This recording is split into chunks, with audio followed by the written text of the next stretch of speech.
Good morning class. आज हम लोग अपना चौथा चैप्टर देखेंगे, शब्द विचार। क्लास 4th के लिए ये तीसरा चैप्टर है शब्द विचार, और क्लास 5th के लिए ये चौथा चैप्टर है शब्द विचार। क्लास 5th का कल एक चैप्टर हुआ वर्तनी वर्ण संयोग। आज हम लोग अपना चौथा चैप्टर देख रहे हैं शब्द विचार। व्याकरण के फर्स्ट पार्ट में आपने पढ़ा था कि व्याकरण के 3 अंग हैं, वर्ण विचार, शब्द विचार और वाक्य विचार। वर्ण विचार आपने पढ़ा, दूसरा चैप्टर था। आज हम लोग दूसरा भेद जानेंगे, शब्द विचार क्या है। शब्द जो हम बोलते हैं ये शब्द हैं, शब्द के जो भाग हैं वो कितने हैं, हम लोग जो बोल देते हैं, जो कह देते हैं, ये सब कितने सही हैं, कितने गलत हैं, किसका अर्थ होता है, किसका नहीं। आज हम लोग इस बारे में चर्चा करेंगे। आइए सबसे पहले हम लोग जानते हैं शब्द किसे कहते हैं, क्या होते हैं। आइए शब्द सबसे पहले देखते हैं शब्द। तो शब्द वैसे तो हम लोग जो बोल रहे हैं, मैं आपसे जो बातचीत कर रहा हूँ, जो भी कुछ बोल रहा हूँ, इनका एक निश्चित अर्थ निकल रहा है, इन्हें हम शब्द कहते हैं। वास्तविक रूप से भाषा की जो मुख्य संपदा या संपत्ति कह लें वो शब्द ही है। शब्द से ही एक हद कह सकते हैं कि वैसे भाषा की सबसे छोटी इकाई वर्ण होती है, और जो इसकी सबसे छोटी इकाई भाषा की वो इकाई ध्वनि, ध्वनि यानी वर्ण, और वर्ण से मिलकर शब्द, और शब्द से ही मिलकर वाक्यों की रचना होती है। तो कह सकते हैं कि वे सार्थक शब्द या जिन शब्दों का एक निश्चित अर्थ होता है उन्हें हम सार्थक शब्द कहते हैं। देख लीजिए क्या है परिभाषा कि निश्चित अर्थ को व्यक्त करने वाले वर्णों के समूह को शब्द कहते हैं। जैसे कमल का एक वर्ण है, माँ एक वर्ण है, ला एक वर्ण है, और जब इनको मिला के हमने शब्द बनाया कमल, तो इसका एक निश्चित अर्थ कि एक फूल की बात हो रही है। अगला जल, आप जानते हैं पानी को जल कहते हैं। नदी, आप जानते हैं नदी शब्द किसके लिए प्रयोग हुआ। पर्वत, अब ये सारे वर्ण हैं, अगर इनको खंड करेंगे पा अलग होगा, वा, रा, ता, ये सारी चीजें अलग होंगी। ये सारे वर्ण हैं, लेकिन जब इनको मिलाकर, यानी हमने आपको बताया शब्दों की रचना वर्णों को मिलाकर होती है, तो ये सारे शब्द बन जाते हैं। अगली बात आती है पद। पद क्या है? आपको अभी बताया हमने कि वर्णों को मिलाकर शब्द बनता है, और शब्दों को मेल से वाक्य बन जाता है। बहुत सारे शब्द एक वाक्य में समाहित होते हैं, यानी आ जाते हैं। कैसे? आइए, जब शब्द वाक्य में प्रयुक्त होता है तो वह पद कहलाता है। यानी शब्द भी एक तरीके से पद ही है, लेकिन कब? जब वह किसी वाक्य में आ जाए। अगर वह स्वतंत्र है, किसी वाक्य में प्रयोग नहीं हुआ है, तो वह सिर्फ और सिर्फ शब्द ही है। जैसे मान लीजिए उदाहरण हमने आपको दिया आज्ञा। आज्ञा एक शब्द है, लेकिन जब इसे हमने वाक्य में प्रयोग किया कि माता पिता की आज्ञा का पालन करो, तो आज्ञा यहाँ पर क्या होगा? एक पद के रूप में आ गया। अगला देख लीजिए, जैसे अनुशासन। अनुशासन यानी आप सदैव नियम में रहकर कार्य करें, तो सदैव अनुशासन में रहो। अनुशासन यहाँ पर एक शब्द है क्योंकि यह स्वतंत्र है, लेकिन जब वाक्य में आ गया तो ये एक पद बन गया। अगला, अब बात करते हैं कि शब्दों का वर्गीकरण, यानी शब्दों के कितने भागों से कितने भागों में बांटा गया है। तो शब्दों को 4 भागों में बांटा गया है। नंबर 1, अर्थ के आधार पर शब्दों का वर्गीकरण किया गया है। नंबर 2, उत्पत्ति या स्रोत के आधार पर। नंबर 3, व्युत्पत्ति या रचना या बनावट के आधार पर। और नंबर 4, प्रयोग के आधार पर शब्दों की रचना की गई है। आगे देखिए कि अब जो हमारा पहला था कि अर्थ के आधार पर शब्दों के वर्गीकरण कितने भाग हैं, कितने अर्थ के आधार पर शब्दों को कितने भागों में बांटा गया, अब उसकी जानकारी करते हैं। अगर तो अर्थ के आधार पर शब्दों को निम्नलिखित भागों में बांटा गया है। नंबर 1, सार्थक शब्द। सार्थक क्या होते हैं? वे शब्द जिनका एक निश्चित अर्थ हो। जैसे ज और ला मिला के बनाइए जल। जल का एक निश्चित अर्थ है, जल, पानी। अगला कोई शब्द बनाइए, जैसे मान लीजिए जीवन।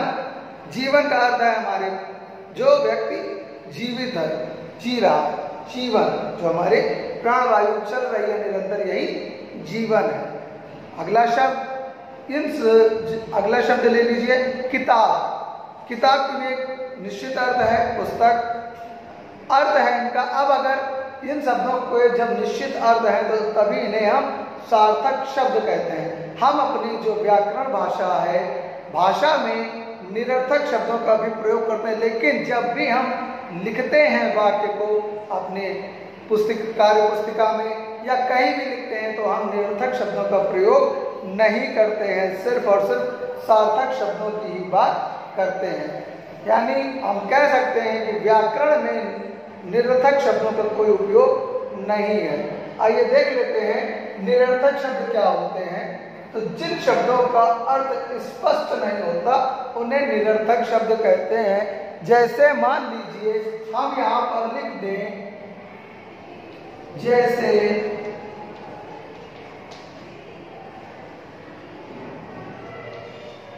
जैसे एक सार्थक शब्द है चाय। तो चाय का तो अर्थ है, चाय का अर्थ है, लेकिन अगर हम इसे उल्टा दें, मान लीजिए हमने यहां पर लिख दिया लजम। तो लजम का कोई अर्थ है क्या? लजम, इस शब्द का कोई अर्थ नहीं है, तो यह शब्द निरर्थक शब्द है।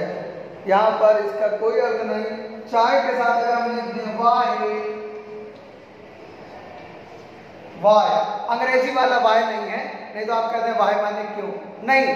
चाय जैसे अगर हम लोग बोलते हैं सार्थक शब्दों के साथ ही निरर्थक शब्द का उपयोग होता है। जाओ जल्दी से चाय वाय ले आओ, चाय वाय ले आओ। चाय तो समझ में आती है, चाय आ जाएगी, लेकिन वाय क्या है? कुछ नहीं, इसका कोई अर्थ नहीं है, यह सिर्फ निरर्थक शब्द है। और इसका उपयोग जब हम भाषा का उपयोग अधिक शीघ्रता के साथ करते हैं तभी इनका उपयोग भी होता है। और हमेशा निरर्थक शब्द सार्थक शब्दों के साथ ही प्रयोग में आते हैं, अन्यथा निरर्थक शब्दों का कोई अर्थ नहीं है। हम अपने हिंदी ग्रामर व्याकरण में हमेशा सार्थक शब्दों की ही बात करेंगे। आगे देखते हैं अर्थ के आधार पर और कौन कौन से भेद हैं। हमने आपको अभी बताए थे सार्थक और निरर्थक। सार्थक क्या थे? वे शब्द जिनका कोई निश्चित अर्थ हो, जैसे जल, चमक और किताब, इस तरीके से अनेक उदाहरण है। निरर्थक शब्द जिनका कोई अर्थ नहीं होता, जैसे लजम, पजम, इनका कोई अर्थ नहीं है तो ये निरर्थक है। हिंदी ग्रामर में हमने आपको कहा कि हम लोग सार्थक शब्दों की ही बात करेंगे। तो सार्थक शब्द में और क्या क्या है? तो सार्थक शब्दों के 4 भेद और बताए गए। एकार्थी, अनेकार्थी, समानार्थी शब्द और विलोमार्थी शब्द। तो सबसे पहले देखते हैं एकार्थी शब्द क्या होते हैं। एकार्थी शब्द वे शब्द हैं जिनका एक अर्थ हो, बदलता ना हो, वे एकार्थी शब्द कहलाते हैं। जिन शब्दों का सिर्फ एक ही अर्थ हो, जैसे ईंट, रोटी, जल आदि, इस तरीके से शब्द हैं जिनका एक निश्चित अर्थ है। सूर्य, जिन शब्दों का अर्थ सदा समान रहता है उन्हें एकार्थी शब्द कहते हैं। अगला देख लीजिए अनेकार्थी शब्द क्या होते हैं। जो शब्द विभिन्न परिस्थितियों में भिन्न भिन्न अर्थ देते हैं उन्हें अनेकार्थी शब्द कहते हैं।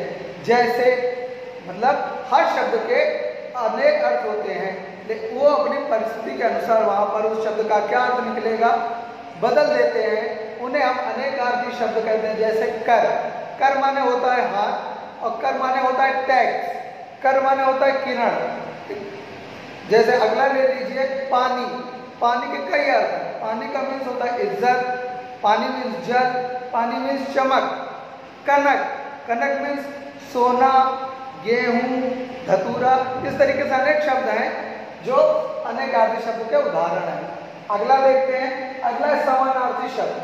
समानार्थी शब्द क्या होते हैं? ऐसे शब्द जिनके अर्थ सदैव समान रहता है, जिन्हें हम पर्यायवाची शब्द भी कह सकते हैं, उन्हें हम समानार्थी शब्द कहते हैं। जैसे सूर्य, सूर्य का क्या पर्यायवाची हो जाएगा? रवि, दिनकर, भास्कर, उदित आदि इसके उदाहरण हो जाएंगे।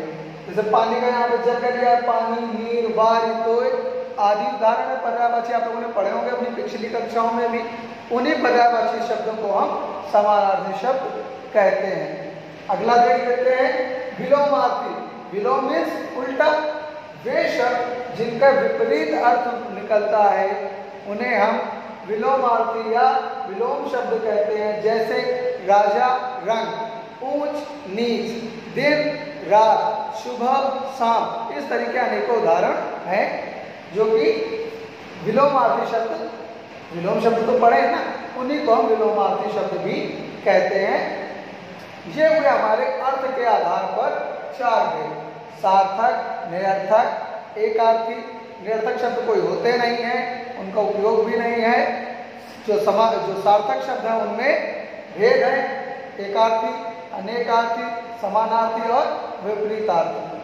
दूसरा भेद था हमारा उत्पत्ति के आधार या स्रोत के आधार पर शब्दों का वर्गीकरण। तो क्या है देख लेते हैं। दूसरा उदाहरण था उत्पत्ति के आधार पर शब्दों को चार भागों में वर्गीकृत किया गया, यानी बांटा गया है: तत्सम, तद्भव, देशज, विदेशज, मिश्रित या संकर।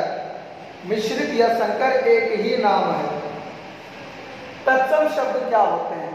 वे शब्द जो संस्कृत भाषा के शब्द हैं उनमें बिना परिवर्तन किए हिंदी भाषा को भी प्रयोग होते हैं, उन्हें हम तत्सम शब्द कहते हैं। या यूं कह लें परिभाषा, वे शब्द जो ज्यों के त्यों संस्कृत भाषा से हिंदी भाषा में प्रयोग किए जाते हैं उन्हें हम तत्सम शब्द कहते हैं। जैसे पुष्प, पुष्प की हिंदी फूल, ग्राम, ग्राम संस्कृत शब्द हिंदी गांव, रतन हिंदी घी।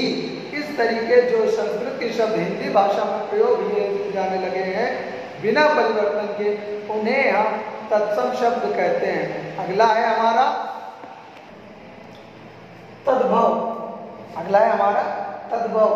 संस्कृत से हिंदी में आए हुए वे शब्द जो अपने बदले हुए रूप में प्रयोग होते हैं उन्हें तद्भव कहते हैं। यानी संस्कृत से भाषा से जो शब्द हिंदी भाषा में आ गए हैं और उनका रूप बदल गया है उन्हें हम तद्भव शब्द कहते हैं। जैसे अभी आपने तत्सम में पढ़ा था घृतम। घृतम मीन्स क्या होता है? घी। घृतम मीन्स घी होता है। आगे देख लें, पुष्प लिखा था हमने तत्सम में, पुष्प माने फूल, फूल हिंदी शब्द है। और गांव, ग्राम लिखा था तद्भव में, तत्सम में ग्राम लिखा था और तत्सम में ग्राम था और तद्भव में गांव। ये हमारे तद्भव शब्द हैं। यानी वे शब्द जिनका रूप बदल गया है, संस्कृत भाषा से हिंदी भाषा में आए, उनका रूप परिवर्तन हो गया है, उन्हें हम तद्भव शब्द कहते हैं। अगला देख लीजिए देशज। देशज शब्द वे शब्द जो देश की विभिन्न भाषाओं द्वारा हिंदी भाषा में स्थान पा गए हैं उन्हें हम देशज शब्द कहते हैं। हमारे हिंदी का शब्द भंडार इतना ज़्यादा विस्तृत और बड़ा है, इसलिए भी हमारी हिंदी हमारे देश की ये राष्ट्रभाषा और हमारे लिए शान की बात है। हिंदी भाषा में उसका दिल इतना बड़ा है कि वह किसी भी शब्द को बेकार या उसका अनादर नहीं करती, उन्हें अपने में ही समाहित कर लेती है। तो देशज शब्द वे शब्द हैं जो हमारे देश की विभिन्न भाषाओं द्वारा हिंदी भाषा में आ गए हैं। जैसे लोटा, खुरपा, डिबिया। डिबिया जानते होंगे, जो हमारे घरों में छोटी छोटी होती हैं, ठीक है। डिबिया और खुरपा जिससे खेत में हम निराई गुड़ाई करते हैं। खुरपा, लोटा एक बर्तन है जिससे हम पानी पीते हैं। अगला देखिए विदेशी। विदेशी या विदेशज शब्द जो शब्द संसार की विभिन्न भाषाओं द्वारा हिंदी भाषा में थोड़े बहुत परिवर्तन के साथ अपना लिए गए हैं उन्हें हम विदेशी शब्द कहते हैं। संसार की भाषाओं में जैसे चीनी कोई शब्द आ जाए जो है, और उर्दू भाषा का कोई शब्द आ जाए, अंग्रेजी भाषा के शब्द, ये सब क्या है? विदेशी शब्द हैं। उन्हें ही हम विदेशज शब्द का नाम देते हैं कि जो शब्द संसार की विभिन्न भाषाओं से हिंदी में स्थान पा गए हैं थोड़े बहुत परिवर्तन के साथ हिंदी ने उन्हें अपना लिया है, उन्हें हम विदेशी शब्द कहते हैं। आपको हम पहले भी बोल चुके हैं ये लाइन कि हमारी हिंदी भाषा किसी भी शब्द का अनादर नहीं करती, सबको ही वो अपने में समाहित कर लेती है। आइए विदेशक के कुछ उदाहरण देखें, जैसे इंजन, डॉक्टर, नर्स, इंजीनियर आदि, ये सब क्या है? विदेशक शब्द के उदाहरण हैं। अगला जो हमारा वर्गीकरण का भाग था वो था जो उत्पत्ति के आधार पर है मिश्रित या संकर शब्द। ऐसे शब्द जिनका आधा भाग एक भाषा से बना हो तथा आधा भाग दूसरी भाषा से मिलकर बना हो, उन्हें हम संकर या मिश्रित शब्द कहते हैं। जैसे रेल गाड़ी, रेल शब्द अंग्रेजी का है और गाड़ी हिंदी। लाठी चार्ज, लाठी हमारा हिंदी का शब्द है और चार्ज शब्द अंग्रेजी भाषा का शब्द है। तो यानी परिभाषा के अनुसार देखें कि जिन शब्दों का आधा भाग एक भाषा से तथा आधा भाग दूसरी भाषा के योग से बना हो, उन्हें हम संकर शब्द कहते हैं। रेलगाड़ी, रेल अंग्रेजी, गाड़ी हिंदी। लाठी चार्ज, लाठी हिंदी, चार्ज अंग्रेजी। ऐसे अनेक शब्द हैं जिन्हें आप अपनी पुस्तक और अन्य जगह भी पढ़ते हैं। आगे देखते हैं, व्युत्पत्ति या रचना के आधार पर शब्द के 3 भेद हैं। हमने आपको नाम बताए, व्युत्पत्ति, रचना, संरचना या बनावट के आधार पर। कोई भी 4 में से नाम आ जाए तो आप कंफ्यूज ना हो। व्युत्पत्ति, संरचना, रचना, बनावट के आधार पर शब्द के 3 भेद हैं। नंबर 1 रूढ़, नंबर 2 यौगिक, नंबर 3 योग रूढ़ शब्द। रूढ़ शब्द क्या होते हैं देख लेते हैं। रूढ़ शब्द ऐसे शब्द जिनके सार्थक खंड न किए जा सके और उनका जब हम वर्ण विच्छेद करें तो कोई अर्थ ना निकले, तो ऐसे शब्दों को हम रूढ़ शब्द कहते हैं।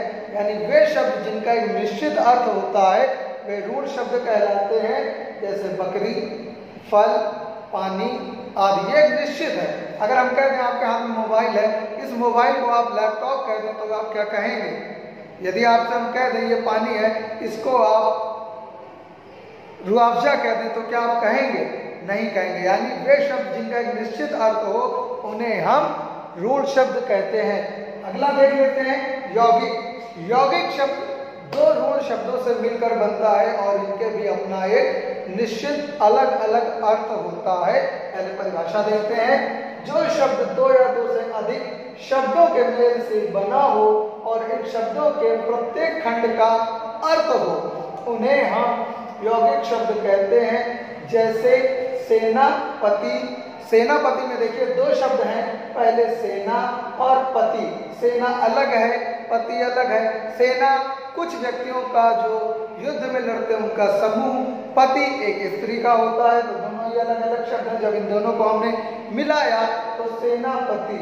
रसोई घर, रसोई जहाँ पर खाना बनता है हमारे घरों में उसे कहते हैं, और घर जहाँ पर हम रहते हैं। दोनों ही शब्दों के अलग अलग अर्थ हैं, लेकिन हम इन दोनों को जब मिला देते हैं तो क्या बना? रसोई घर। इस तरीके से अनेकों उदाहरण हैं। अगला जो हमारा है योग रूढ़। योग रूढ़ शब्द भी रूढ़ शब्दों की सहायता से ही बनते हैं। परिभाषा देख लें पहले। जो 2 या 2 से अधिक शब्दांशों या शब्द के मेल से बनने वाले वे शब्द जो किसी विशेष अर्थ का बोध कराते हैं, उन्हें हम योग रूढ़ शब्द कहते हैं। यानी योग रूढ़ शब्द भी रूढ़ शब्दों से मिलकर ही बनते हैं। इनके अपने अलग अलग अर्थ होते हैं। जैसे उदाहरण में देखिए लंबोदर। लंबोदर को अगर हम अलग अलग करें तो लंबा धन उदर, तो लंबा मीन्स बड़ा, उदर मीन्स पेट, यानी बड़े पेट वाला। कौन है? बड़े पेट वाले हैं भगवान गणेश। अगला देखें उदाहरण, जैसे दशानन।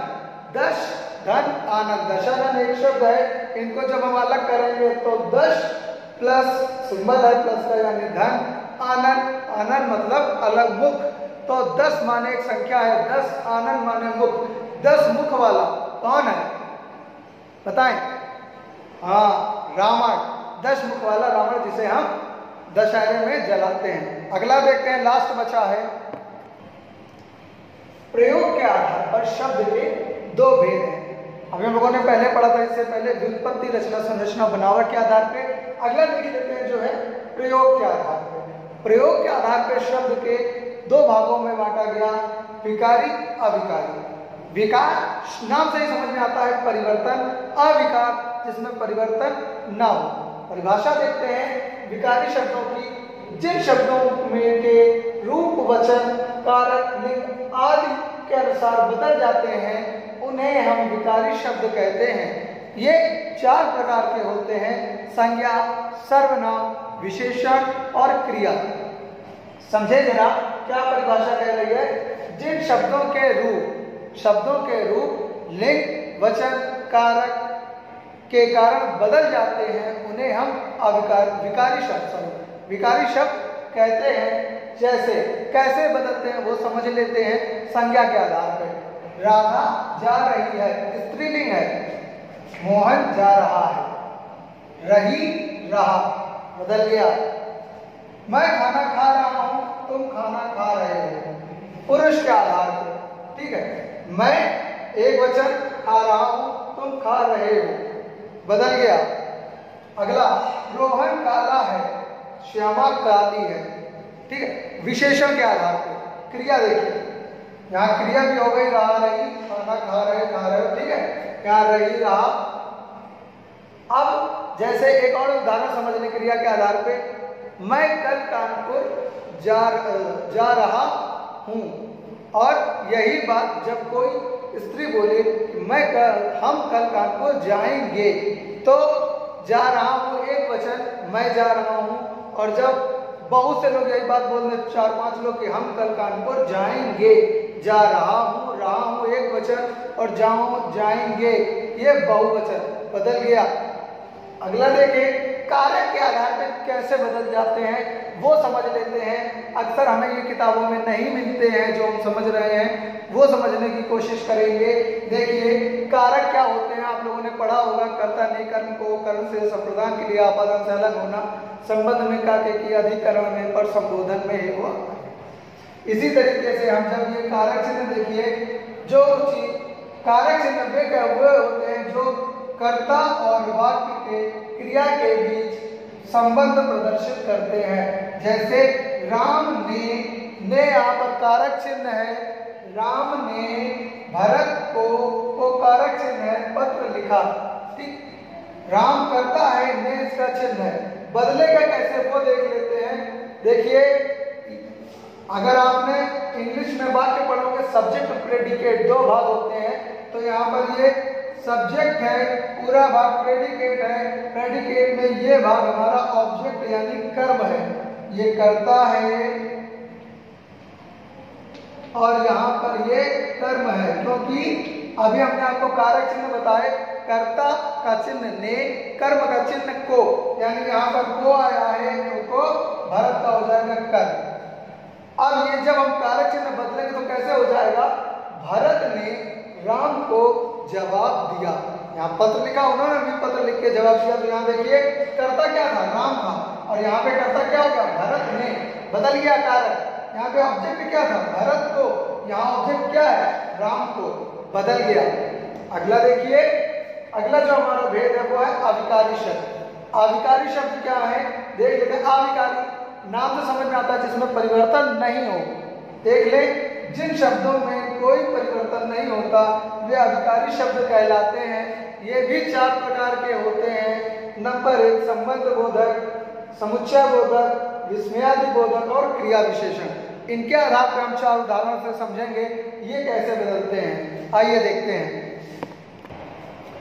हम लोग समझेंगे, आपको हमने विकारी शब्द बताए थे। विकारी शब्द जिनमें परिवर्तन होता है, परिवर्तन भी किसमें? संज्ञा, सर्वनाम, क्रिया, विशेषण। 4 उदाहरण भी बताए, जैसे रमा जाती है, राम जाता है, बदल गया आखिरी में जो क्रिया थी। ठीक, राम खाता है, रमा खाती है, फिर क्रिया बदल गई, ती और ता हो गया। लिंग के आधार पे, जब वचन के आधार पर बात कर लें, मैं जाता हूँ और हम जाएंगे, तो यहाँ पर वचन के आधार पर भी जाता और जाएंगे हो गया, बदल गया है। इस तरीके से आगे जब हम अविकारी में आते हैं तो अविकारी में देखते हैं रूप परिवर्तन नहीं है। रूप परिवर्तन का जब हम देखते हैं तो राम धीरे धीरे लिखता है। क्रिया विशेषण का उदाहरण है। क्रिया क्या है? लिखना, और विशेषता क्या है? धीरे धीरे। धीरे धीरे लिखना यही क्रिया की विशेषता है। राम धीरे धीरे लिखता है, पुल्लिंग था। यही जब स्त्रीलिंग की बात करते हैं तो श्यामा धीरे धीरे लिखती है। यहाँ देखें क्रिया विशेषण में कोई भी परिवर्तन नहीं है, चाहे लिंग परिवर्तित भी क्यों ना हुआ हो। अगला देख लेते हैं, माता के पीछे बालक है, पिता के पीछे बालक है। दोनों ही चीजों में जब हमने लिंग परिवर्तित करके देखा, ले यहाँ पर समुच्चय बोधक में जो हमारा संबंध बोधक शब्द है के पीछे में कोई परिवर्तन नहीं है। आगे देखते हैं, और ये हमारा समुच्चय बोधक शब्द है। ऊपर वाला संबंध बोधक था, नीचे समुच्चय बोधक है। क्या है? राम और श्याम खा रहे हैं, रमा और लक्ष्मी लिख रहे हैं। तो देखिए जो हमारा समुच्चय बोधक शब्द था और इसमें कोई परिवर्तन नहीं है दो लिंग बदलने पर भी। अगला देखें विषयादि बोधक का। वाह कितना सुंदर भवन है। यह बात स्त्रीलिंग में कोई बोले तो भी सेम ऐसे ही बोला जाएगा, और जब कोई पुल्लिंग बोलेगा तो भी यह वाक्य वह ऐसे ही बोला जाएगा, इसमें कोई परिवर्तन नहीं होगा। आपका चैप्टर 4 खत्म हो चुका है। अगर आपको ये चैप्टर समझ नहीं आता है, कोई डाउट है, कोई क्वेरी है आपकी, तो आप निसंदेह कमेंट कर पूछ सकते हैं।